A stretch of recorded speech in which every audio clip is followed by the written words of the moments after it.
여러분 반갑습니다. 오늘은 11월 27일 수요 성경 공부 시간입니다. 추수감사절을 하루 앞두고 있는데요. 지금 보면은 뭐 다들 지금 내일 이제 추수감사절 준비하시느라 다들 바쁘게 준비하고 있고, 또 내일 우리 교회에서 저녁 6시에 추수감사절 또 저녁 모임이 있지 않습니까? 여러분들 많이 다른 약속 없으시면 다 오셔서 저녁 6시에 함께 또 추수감사절 지낼 수 있기를 그렇게 부탁을 드리도록 하겠습니다. 자, 오늘은 이제 사도행전 속으로 54번째, 54번째 시간입니다. 사도행전 19장의 말씀을 지난주에 이어서 오늘도 전하는데요. 여러분들 이제 사도행전 19장서부터는 사도 바울이 제3차 전도 여행을 기록한 그러한 장이기도 합니다. 자, 그런데 이 3차 전도 여행 행선지를 가만히 보면은요, 이 동선이 2차 전도 여행 했던 데랑 거의 똑같아요. 거의 똑같아요. 이것을 무엇을 말합니까? 이것은 뭐냐면은, 이 3차 전도 여행의 이 목적이 지난번에 복음을 전했던, 그러니까 2차 전도 여행 때 복음을 전했던, 그리고 교회를 세웠던 그 지역의 교회들, 교인들을 돌아보면서 그들을 다시 격려해주고 하나님의 말씀으로 다시 한번 강건케 하기 위해서 사도 바울은 세 번째 그들을 방문하기 위해서 이제 전도 여행을 떠났다라고 그렇게 볼 수가 있는 거죠.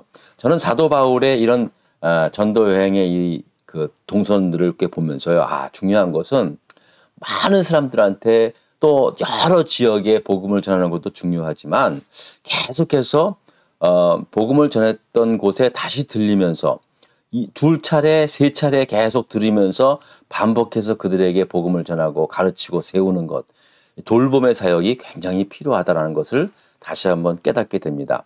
이건 본인 자신도 마찬가지입니다. 우리도 사실 한 번에 은혜 받는 것으로 뭐 다 이루어진 건 아닙니다. 우리도 계속해서 받은 은혜 감사드리고 되새기고 또 새로운 은혜를 받고, 그러기 위해서 여러분 우리도 계속해서 나 스스로의 돌봄이 필요합니다. 그래서 여러분 제가 성경 읽어야 되고 기도해야 된다고 말씀드리는 게 그겁니다. 계속해서 자신을 돌보는 것. 왜냐하면 우리도 생명이거든요. 영적으로 새로 태어난 거잖아요. 우리가 육적인 삶을 사는 게 아니라 예수를 믿음으로 말미암아 영적인 새 삶을 살고 있잖아요. 그러니까 우리가 매일매일 밥을 먹고 건강하게 먹는 것도 잘 먹고 운동도 하듯이 영적인 삶을 위해서도 계속해서 돌봄이 필요하다는 거죠. 그거를 위해서 생명의 양식인 하나님의 말씀을 먹고 또 영적인 호흡이자 또 하나님과의 깊은 대화, 이거 기도가 그렇게 중요하다라는 말씀을 또 재차 강조를 해드립니다. 자, 그래서 이제 사도 바울이 제3차 전도 여행을 이제 떠나게 되지요. 자, 근데 지도를 한번 볼까요? 자, 한번 다시 지도를 또 보겠습니다. 자, 이제 사도 바울이 이 안디옥에서요, 이 안디옥에서 이제 좀 휴식을 취한 다음에 이제 3차 전도 여행으로 다시 예전에 다녔던 2차 전도 여행, 그리고 1차 전도 여행, 바나바와 함께 1차 전도 여행 때 교회를 세웠던 곳으로 다시 다 돌아보죠. 그러고 나면 그다음에 발라디아 지역을 들렸다가 여기서 에베소에 들리게 되었다라고 19장에 그렇게 소개하고 있습니다. 이 에베소라는 곳은요, 이 당시에 이 소아시아 지역, 이 지금의 터키거든요. 여기에서 가장 큰 도시였습니다.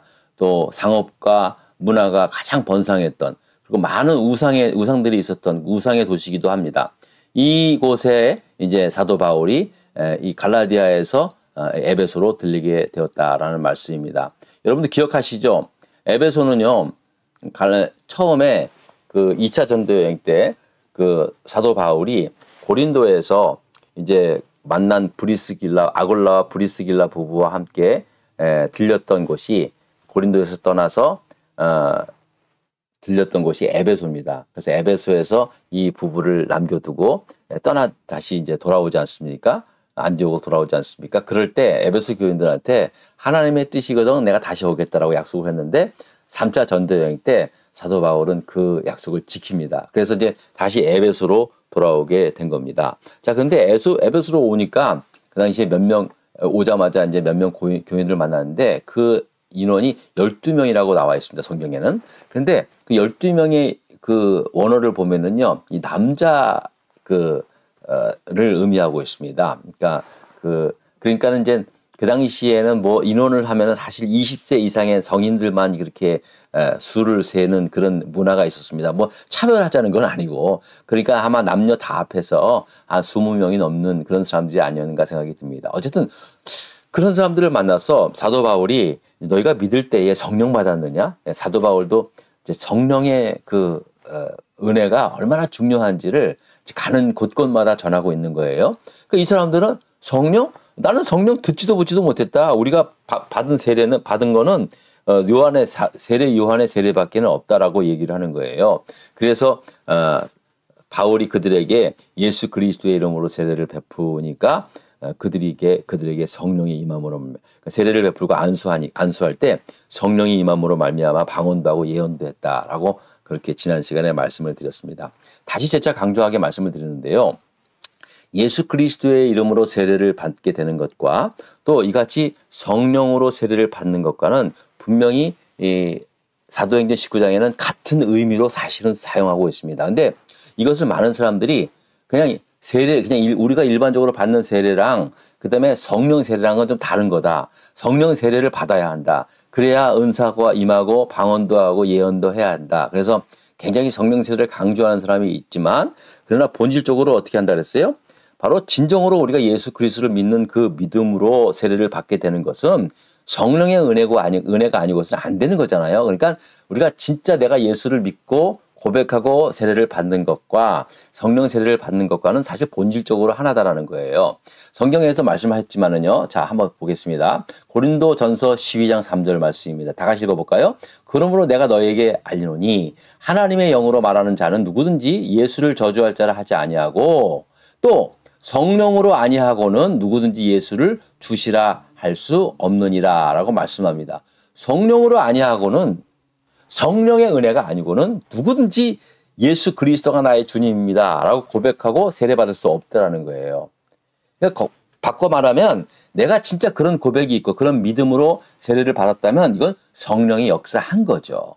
그러니까 그리스도의 이름으로 세례를 받는 것과 성령이 역사하는 것과는 본질적으로 같은 의미라는 거예요. 근데 문제는 뭐냐면 우리가 이제 세례를 받을 때 언제나 어떤 사람은 그렇게 은사도 임하는 사람이 있어요.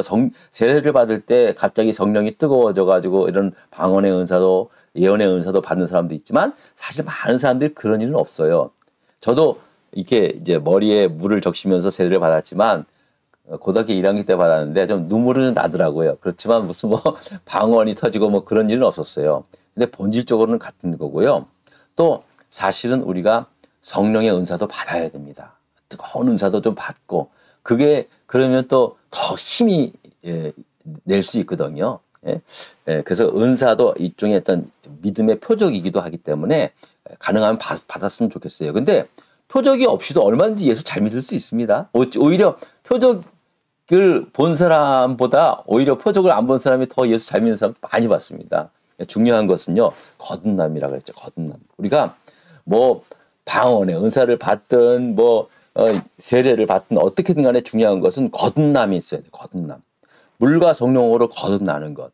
거듭남의 가장 핵심은요, 내가 이제 육신으로 살다가 잠들어 있는 나의 영혼이 완전 영적으로 사는 것을 의미하거든요. 이게 참 중요합니다. 여러분, 방언 받았다고 해서 무슨 예언을 한다 그래서 여러 가지 각양각색의 은사들을 받았다고 해도요, 저 사람이 과연 거듭난 사람인가라고 의심이 들 정도로 진짜 행동을 하는 거 보면은요, 너무나 엉뚱한 짓을 하는 사람 너무나 많아요. 사실 저도 마찬가지였다고 볼 수 있죠. 저는 무슨 완벽하다. 그 말씀을 드리는 것이 아니라 실제로 그렇습니다.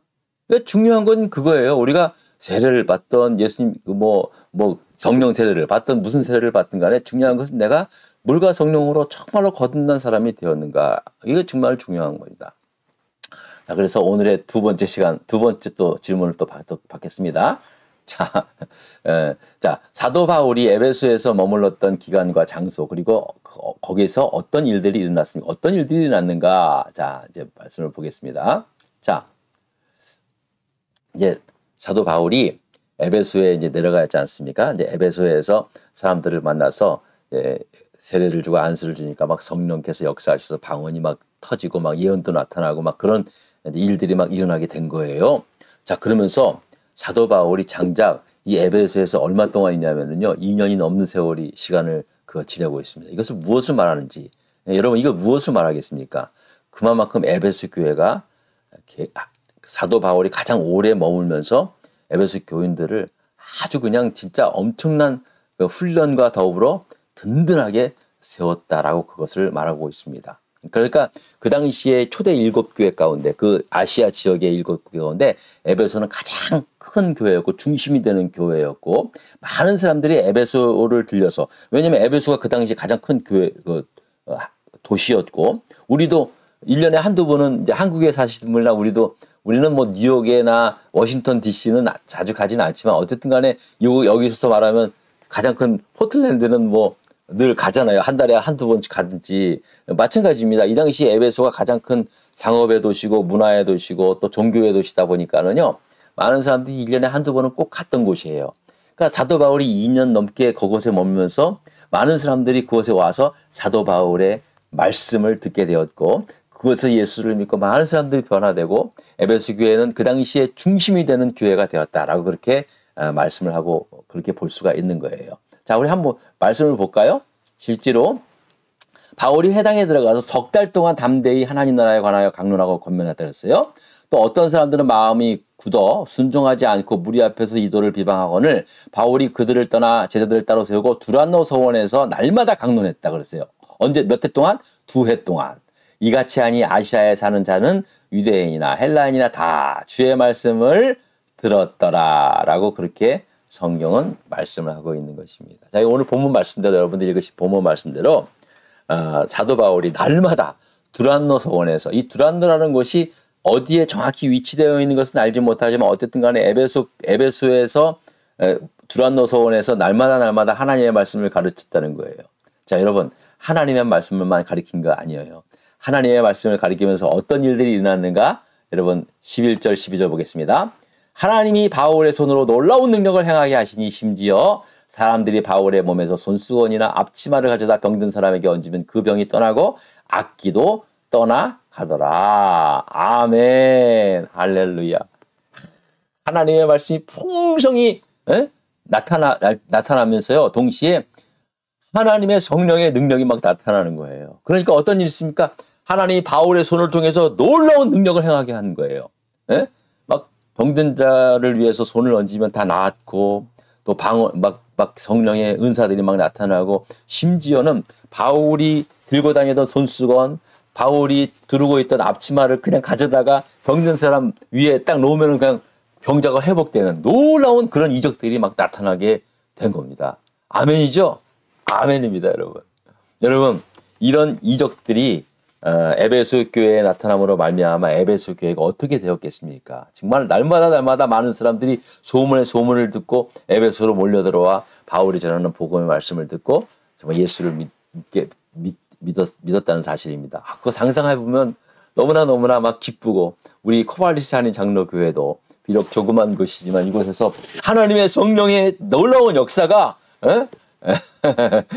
우리 코발리스 한인 장로교회를 통하여 막 능력이 나타나고 그리고 또 진짜 심지어 여러분들의 가정을 통해서 하는 일들을 통해서 막 그런 놀라운 이적들이 나타나기를 정말로 축원합니다. 여러분, 하나님은 동일하신 분이에요. 2000년 전에 계셨던 하나님이나 오늘날 지금 하나님이나 동일하신 하나님이에요. 무슨 것을 의미합니까? 하나님은 지금도 우리에게 놀라운 기적을 행하시고 계신다는 사실이에요. 우리가 보지 못하고 알지 못하기 때문에 그러는 거지. 여러분 오늘 하루하루도 여러분 하나님의 놀라운 이적과 기적 가운데 우리가 살아가고 있음을 여러분 믿으십시다. 저는 그렇게 믿고 있습니다. 실질적으로 그렇게 살고 있고요. 저는 우리 교회를 보면서도 그렇게 보고 있습니다. 오늘 이 말씀을 준비하면서요.